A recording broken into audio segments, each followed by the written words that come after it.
여러분 안녕하십니까? 안전지대 119의 안전지킴이 아나운서 이가입니다. 우리들을 놀라게 하고 슬픔 속으로 빠뜨리는 모든 재난사고들은 우리가 방심하거나 부주의하는 바로 그 순간 곧바로 우리에게 들이닥치는데요. 서울시가 해빙기 국가안전대진단 차원에서 자체 점검을 하던 중 내부순환로 정릉천 고가 구조물에서 중대한 결함이 발견돼서 시민안전을 최우선시해서 즉각 고가도로 통행을 전면 통제하고 정밀 안전점검과 보안 작업에 들어갔습니다. 오늘 안전지대 119에서도 요즘 같은 해빙기를 맞아 주택 공사장 옹벽이 무너지면서 인근 주민들이 대피하는 위험천만했던 붕괴 사고 현장과 분주한 아침 시간 아파트에서 불이 나 주민 3명이 다치고 30여 명이 대피하고 지하 술집에서 방화로 보이는 불이 나 1명이 사망한 화재 현장에 이어 중앙선을 넘어온 승용차가 마주오던 차를 들이받으면서 승용차 운전자가 사망하는 안타까운 사고를 긴급 진단합니다.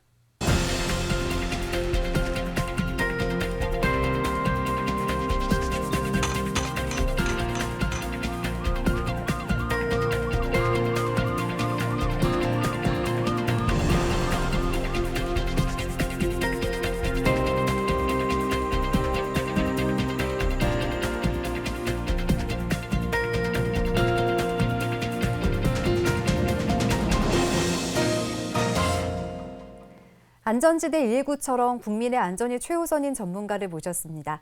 서울시립대 도시방재안전연구소 부소장 이영주 교수님입니다. 교수님 어서 오세요. 네, 안녕하세요. 네, 교수님 겨울에서 조금씩 멀어져 가면서 긴장이 풀려서인지 가정이나 영업장 등 다양한 곳에서 화재 사고가 늘고 있습니다. 저도 그런 적이 있는데 이 집안 냄새를 없애거나 향기가 좋아서 향초를 켜놓고 깜빡 잠이 드는 바람에 불이 나는가 하면 가스 밸브를 잘 확인하진 않아서 가스가 새는지 모르고 있다가 폭발하는 사고도 종종 발생하고 있는데요. 네, 그렇습니다. 날씨도 풀려 봄으로 가고 있어서 그런지요. 안전에 대한 긴장감도 풀리기 쉬운 겨울에서 봄으로 넘어가는 계절의 문턱인데요. 이럴 때 작은 부주의로 이웃집까지 피해를 끼치는 화재 사고가 잇따르고 있습니다. 화재는 어떤 경우에라도 항상 일어날 수 있다는 것 항상 명심하셔야 하는데요. 아까 이 아나운서님이 말씀하신 것처럼 향초를 켜놓고 깜빡했다가는 촛불이 커튼에 옮겨 붙어서 집 전체를 태우면서 걷잡을 수 없는 대형 화재로 번지기 쉽습니다. 또 가정에서는 가스 사고에도 신경을 많이 써야 하는데요. 가스가 새는지 모르고 있다가 가스레인지 불을 켠다든지 또 라이터를 켜는 순간 집안이 통째로 날아갈 수도 있습니다. 아침 6시 28분 서울 용산에 위치한 아파트 2층에서 화재가 발생했습니다. 검은 연기를 동반한 불길이 쉴 새 없이 새나오고 있는데요.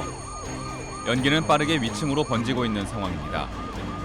아파트 주민들은 산소호흡기에 의존한 채 황급히 대피하고 있습니다. 이 화재로 아파트 주민 3명이 경상을 입고 16명이 연기를 마셔 병원으로 옮겨졌습니다. 같은 건물에 있던 주민 30여 명도 대피하거나 구조되는 등 큰 소동이 벌어졌는데요. 경찰과 소방당국은 거실 소파 위에 올려둔 향초에서 가재 도구로 불이 옮겨붙어 화재가 난 것으로 보고 정확한 화재 원인을 조사하고 있습니다.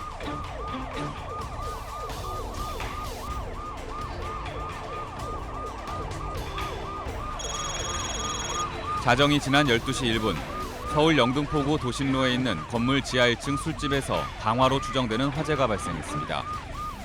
긴급 출동한 119 소방대원들은 잠겨있는 철문을 뜯고 들어가 화재 진압을 했지만 주전 밴드 마스터인 50대 남성은 연기에 질식해 숨지고 40대 여성 사장은 오른쪽 팔과 기도에 화상을 입는 등 중상을 입어 병원으로 급하게 이송됐는데요.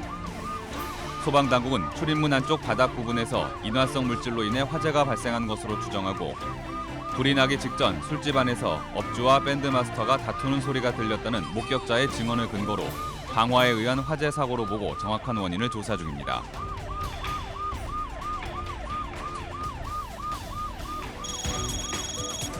밤 11시 9분 서울 중랑구 망우로에 있는 빌딩 1층에서 화재가 발생했습니다. 피자 가게 주방 뒤편 외벽에서 불길이 번지기 시작했는데요. 이 화재로 같은 건물 산후조리원에 있던 산모와 아이 관계자 등 18명이 대피하는 소동이 벌어졌습니다. 119 소방대원들의 신속한 화재 진압으로 다행히 인명피해는 없었는데요. 한밤중에 하마터면 산모와 아이가 다치는 아찔한 사고가 일어날 뻔한 화재 현장입니다.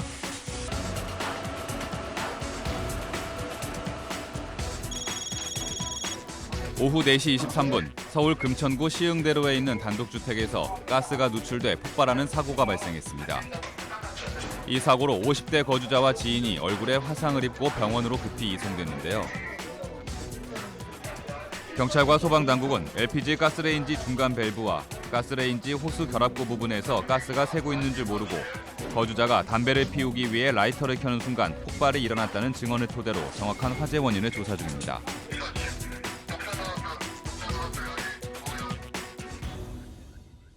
교수님, 이 다양한 화재 사고 영상을 보니까 안전에 관해서는 정말 한순간도 방심을 해서는 안 되겠다는 생각이 드는데요. 초를 켜놓고 방심하다 많은 인명이 위험에 빠질 뻔했던 아파트 화재 사고도 그렇고요. 또 방화로 안타깝게 목숨을 잃은 사고나 가스 폭발 등 정말 위험한 사고들이 모두 부주의에서 시작된 게 아닌가 싶은데요. 특히 가정에서 별 신경 안 쓰고 켜고 끄며 사용하던 가스도 자칫 부주의하는 순간에 폭탄처럼 터질 수 있다는 걸 확인하니까 정말 조심해 또 조심하자, 이 말밖에는 드릴 말씀이 없겠는데요. 네, 맞습니다. 조심 위에 안심이 있습니다. 평소 무서운 폭발 사고가 숨어 있는 공간이라고 상상하지도 못했던 네. 이 밥을 해 먹고 또 계란 후라이를 해 먹고 이런 평화로운 공간이 우리 집 주방이 순간의 부주의로 무섭게 폭발하리라고는 정말 생각지도 못했을 텐데요. 2010년부터 2014년까지 일어난 LPG 가스 사고를 보면요, 총 434건인데요. 네. 연평균 80건 이상으로 이렇게 발생하고 있는 걸로 나타나고 있습니다. 이걸 산술적으로 계산해 보면 일주일에 한 번꼴로 이렇게 발생을 하고 있다는 계산인데요. 이 중 3건 중에 1건은 일반 가정집 주방에서 발생하고 있다는 통계가 나와 있는 만큼 오늘은 내 가정 내 주방 일어나는 각종 폭발 사고에 대해서 말씀드릴까 합니다. 네, 일주일에 한 번꼴이라고 하니까 정말 주방 폭발 사고가 생각보다 훨씬 많이 발생하고 있네요. 이 가스 폭발 사고 하면 가장 먼저 떠오르는 것이 부탄가스캔 폭발 사고인데요. 영상을 보니까 정말 무섭던데요. 네, 정말 무섭습니다. 폭발 사고의 위험이 높은 주방 기기의 품목을 보면은요, 네. 냄비, 또 압력솥, 프라이팬과 같은 가정용 취사 도구가 가장 많고요. 또 이 외에 단일 품목에서는요, 부탄가스캔 폭발 사고가 가장 높은 것으로 이렇게 통계에 나와 있습니다. 네. 그만큼 가정 내에서도 이 편리한 부탄가스캔을 많이 사용하고 있다는 반증이기도 한데요. 흔히 간편해서 많이 사용하고 있는 부탄가스, 이 아나운서님 부탄가스 다 쓴 캔을 네. 어떻게 버리시나요? 어떻게 폐기를 잘 하고 계신지 좀 궁금한데요. 저야 당연히 잘하고 있죠. 저는 가스통을 흔들어 보고 나서 다 쓰고 나면은 실외 그 분리수거함에다가 정확히 분리해서 잘 버리고 있는데요. 네, 제가 그러실까봐 질문을 드렸는데요. 잘하고 있는 거죠. 그러시면 절대 안 됩니다. 가스는 어찌됐든 간에 폭발물이기 때문에 버릴 때 사용하실 때보다 더 조심하셔야 되는데요. 네. 이 아나운서님은 가스캔을 잘못 폐기하고 계신 게 맞고요. 부탄가스캔을 다 쓰고 버릴 때는요, 가스통에 번거롭지만 구멍을 꼭 내서 가스를 다 새어나가게 한 다음에 네. 바람이 부는 곳에 실외에 버리시는 것이 가장 좋은 방법입니다. 그러니까 그냥 버려서는 안 되고 부탄가스통을 버릴 때는 꼭 구멍을 뚫어서 남아있는 가스가 없도록 하는 게 중요하겠네요. 네, 그렇습니다.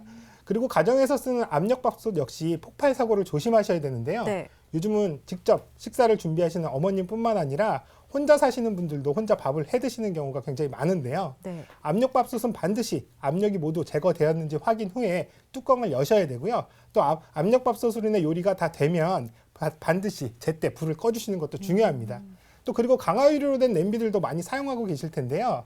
이 강화유리로 된 냄비의 뚜껑은 심한 열을 가하면 어느 순간에 유리 전체가 저절로 박살나는 이 소위 자파 현상이 일어나기 쉬운데요. 욕실벽 강화유리는 물론이고요. 네. 또 냉장고 안에 유리 선반도 저절로 박살나는 이 자파 현상이 일어날 수 있으니까요. 항상 조심하셔야 됩니다. 또 냄비 뚜껑도 사용하기 전에 유리면에 이렇게 흠집이 있는지 혹시라도 약간의 깨진 부분이 있는지 이런 것들도 반드시 확인하신 후에 쓰셔야 됩니다. 네, 이게 튼튼해서 인기가 높은 강화유리 냄비 뚜껑이 위험할 거라고는 정말 생각도 못했는데 쓰면서도 참 조심을 해야겠네요. 그렇다면 이 밖에도 집안에서 조심해야 할 폭발 사고 위험이 또 있을까요? 네, 이것저것 많이 있는데요. 강화유리 제품은 절대로 전자레인지에 돌려서 사용하시면 안 되고요. 네. 또 음료수는 개봉하면 바로 마시도록 하고요. 또 음료수가 담긴 플라스틱이라든지 유리병을 그냥 상온에 두지 않는 것이 좋겠습니다. 기온이 올라가면 또 이것 역시 또 폭발할 수 있기 때문입니다. 또 그리고 가장 중요한 것 중에 가스 비누 거품 검사를 주기적으로 해서요. 우리 집안에 가스가 새고 있는지를 항상 세심하게 체크를 하셔야 합니다. 폭발 사고는 한순간 일어나는데요. 평소 올바른 습관만이 나와 또 이웃의 소중한 생명을 지킬 수 있다는 걸 꼭 명심하시기 바랍니다. 네, 가정 내 주방에서 일어날 수 있는 여러 폭발 사고에 대한 예방법을 말씀해 주셨는데요.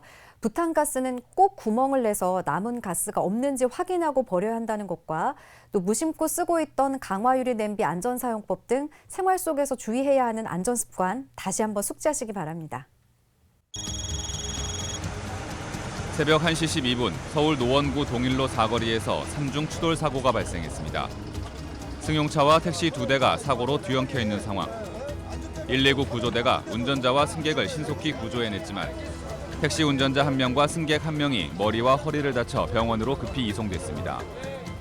경찰은 정확한 사고 경위를 밝혀내기 위해 승용차와 택시의 운전자를 상대로 정밀 조사를 벌이고 있습니다.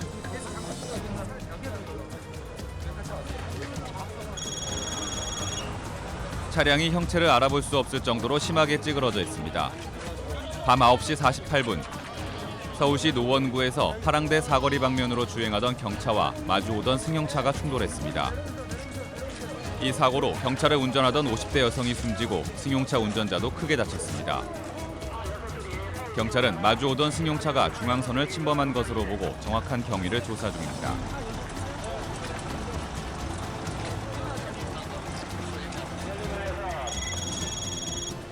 밤 11시 58분 서울 마포구 월드컵 북로 일대가 사고로 혼잡을 빚고 있습니다. 월드컵 7단지 교차로에서 승용차 9대가 연쇄 추돌 사고를 일으켰는데요. 이 사고로 임산부인 승용차 운전자가 가슴 통증을 호소해 병원으로 이송됐고 택시 운전자와 승객도 팔과 전신 통증을 호소해 병원으로 급히 옮겨졌습니다. 경찰과 소방당국은 달리던 승용차와 택시가 충돌한 후 교차로에 정차 중이던 다른 차량 7대까지 연쇄 추돌한 것으로 보고 정확한 사고 경위를 조사하고 있습니다.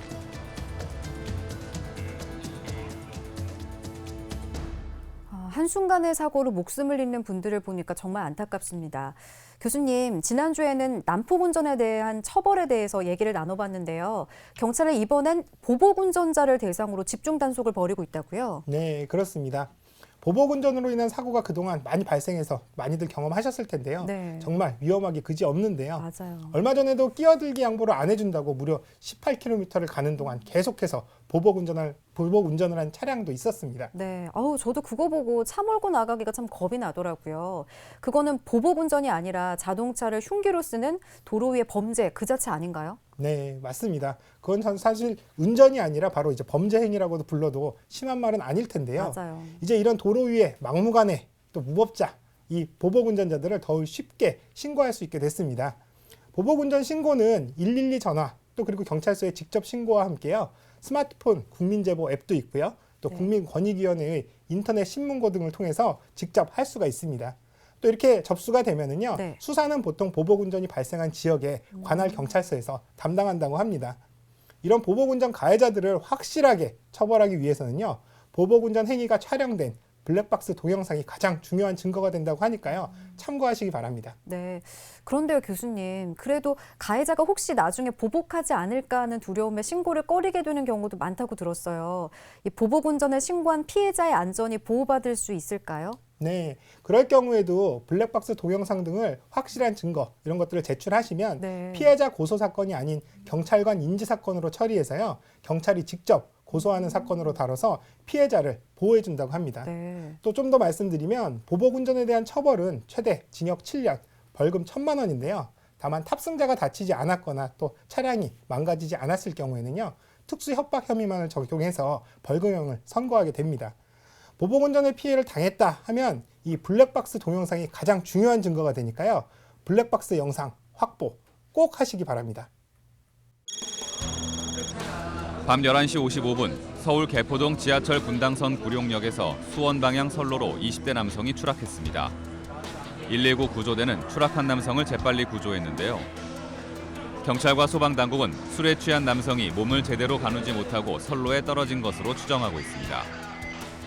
남성은 머리를 심하게 다쳤지만 병원으로 신속히 옮겨져 다행히 생명에는 지장이 없는 것으로 전해졌습니다.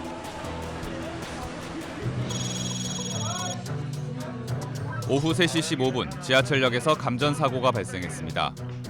서울 은평구 수색역 승강장 지붕 위에서 50대 청소 용역자가 대걸레로 청소를 하던 중 지붕 부분 고압선에 접촉되면서 옷에 불이 붙는 아찔한 사고가 발생했는데요.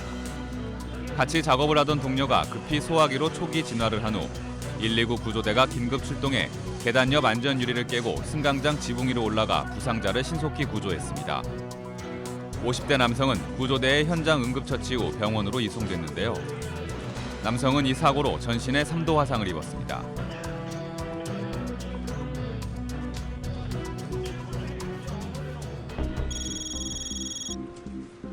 저녁 8시 26분 서울 상도동의 주택가 신축 공사장 인근 높이 5m 옹벽이 무너져 이웃 2층 집 주택이 붕괴할 위험에 처해 주민들이 급히 대피하는 큰 소동이 벌어졌습니다.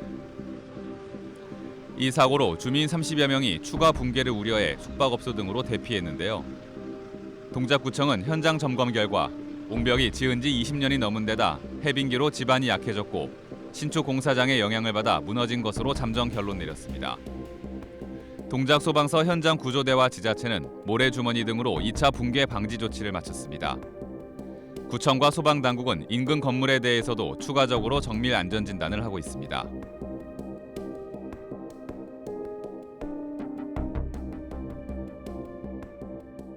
교수님, 요즘 날씨가 따뜻해지면서 주택 담장 붕괴나 축대가 무너지는 사고가 자주 일어나고 있습니다. 특히 지난 18일에 일어난 상도동 붕괴 사고는 서울시가 해빙기를 맞아 집중 점검을 하겠다고 밝힌 지 하루 만에 일어난 사고라서 더욱 안타까운데요. 이런 해빙기의 붕괴 사고가 자주 일어나는 원인이 뭔가요? 네, 추운 겨울이 끝나고 봄으로 넘어가는 요즘 같은 때를 얼음이 이제 녹는다고 해서 그야말로 해빙기 이렇게 네. 부르는데요. 이런 해빙기에는 얼었던 땅이 녹으면서 축대나 옹벽이 무너지는 사고가 자주 일어납니다. 해빙기 붕괴 사고 확실히 알고 제대로 대처해야 합니다.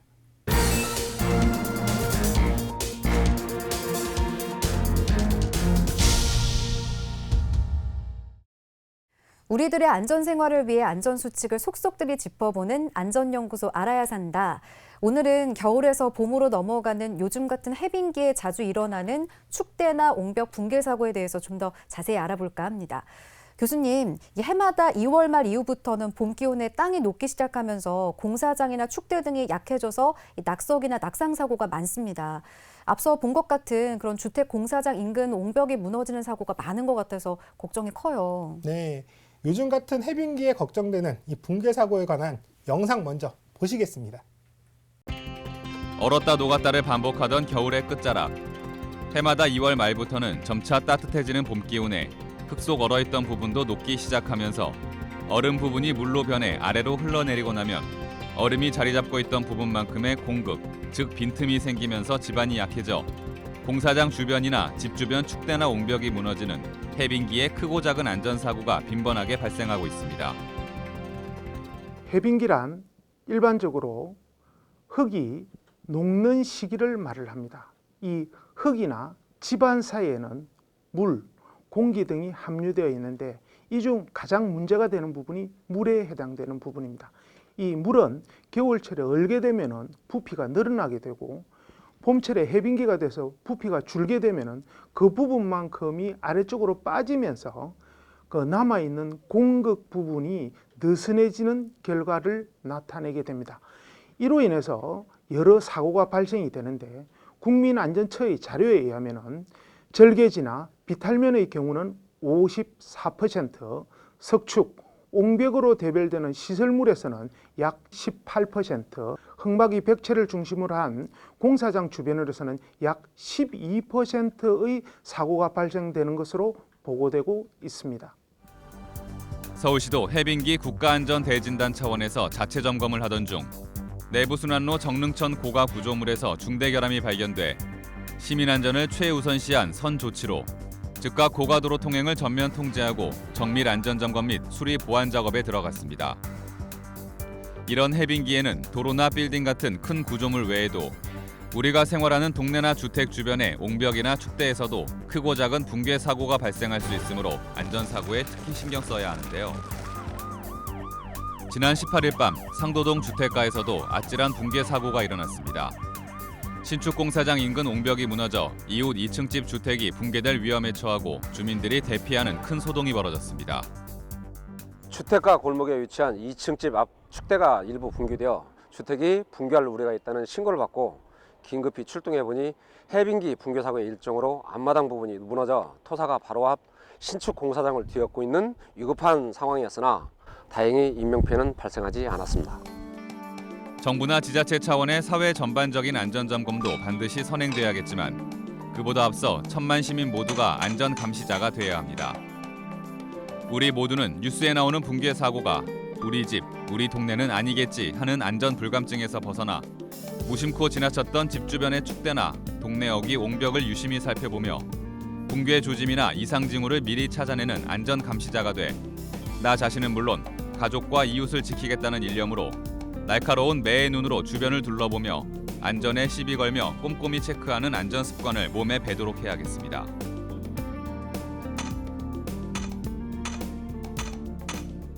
특히 폭설이 자주 내린 겨울 뒤 해빙기에는 산속 깊은 곳은 눈이 녹아서 질척거리는 곳도 많아서 미끄럼 사고도 발생할 수 있다고 들었어요. 네, 맞습니다. 강설량이 많으면 산사태 위험도 그만큼 더 높아지기 마련인데요. 네. 방금 한국시설안전관리공단 집안안전실장님이 설명해 주셨듯이 네. 흙이 얼었다 녹았다를 반복하는 과정에서 이 물이 빠져나간 자리만큼 헐거워지는 이 공극이 생기기 때문에요. 네. 흙에 잘 박혀있던 바위도 굴러떨어지는 낙석 사고가 많이 발생할 수 있고요. 또 이래서 등산을 하거나 또 산 주변을 다닐 때도 항상 조심하셔야 됩니다. 하지만 또 그보다도 더 조심해야 할 곳이 우리가 사는 주변 지역, 내 안전인데요. 네. 내 집 담장이라든지 우리 집, 우리 동네 근처의 옹벽부터 안전한지 잘 살펴보는 것이 먼저일 것 같습니다.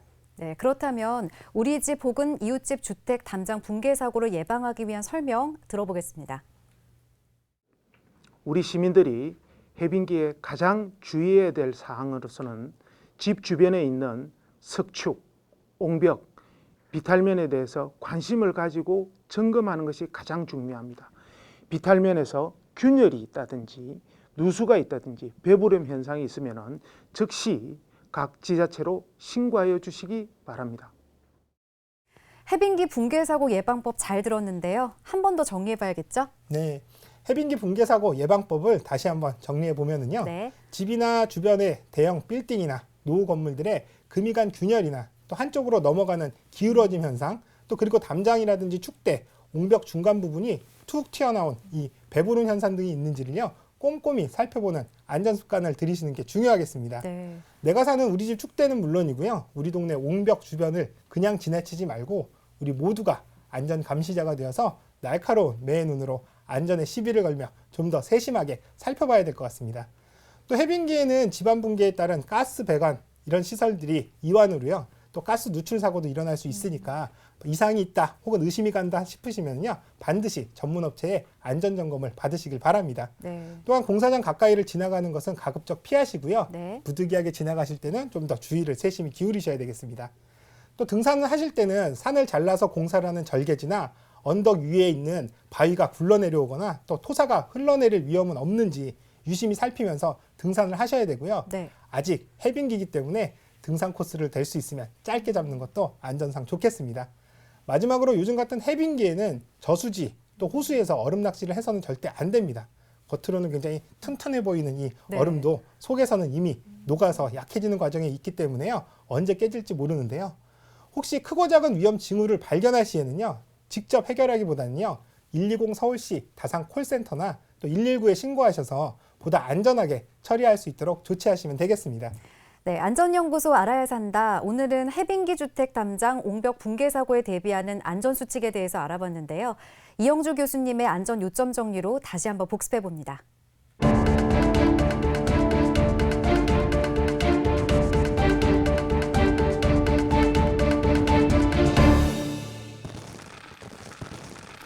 해빙기 붕괴 사고 예방법에 대해 다시 한번 정리를 해드리겠습니다. 해빙기에는 집안 붕괴에 따른 가스 배관 등 가스 시설의 이완으로 누출 사고가 있을 수 있기 때문에 우리 가족 안전을 위해서 전문 업체의 가스 점검을 받을 것을 권해드립니다. 내 집은 물론이고 주변 대형 빌딩이나 노후 건물에 균열이나 또 기움 현상이 있는지 우리 모두가 안전 감시자가 되어 날카로운 매의 눈으로 안전에 시비를 걸며 관심 있게 살펴보는 공공 안전 습관을 몸에 배도록 해야겠습니다. 해빙기에는 집안이 무르기 때문에 가급적 공사장 주변을 피해 다니시는 것이 좋습니다. 또 등산을 하실 때에는 산이 잘린 절개지나 언덕 위에서 바위가 굴러내려오거나 또 토사가 흘러내릴 위험은 없는지 유심히 잘 살피며 등산을 하셔야 되고요. 또 해빙기 등산 코스는 될 수 있으면 짧게 잡는 것이 더 안전하겠습니다. 마지막으로 요즘 같은 해빙기에는 저수지나 호수에서 얼음 낚시를 해서는 절대 안 됩니다. 겉으론 튼튼해 보이는 얼음도 속에서는 이미 녹아서 약해지는 과정이 있기 때문에 언제 깨질지 모르기 때문입니다. 혹시 주변에서 붕괴 위험 징후를 발견했을 때에는 직접 해결하려고 하지 말고 서울시 120 다산 콜센터나 119로 신고하셔서요, 안전하게 처리할 수 있도록 해야겠습니다. 이 정도만 신경 써서 예방한다면 해빙기 붕괴 사고도 나와 이웃을 안전하게 지킬 수 있겠습니다.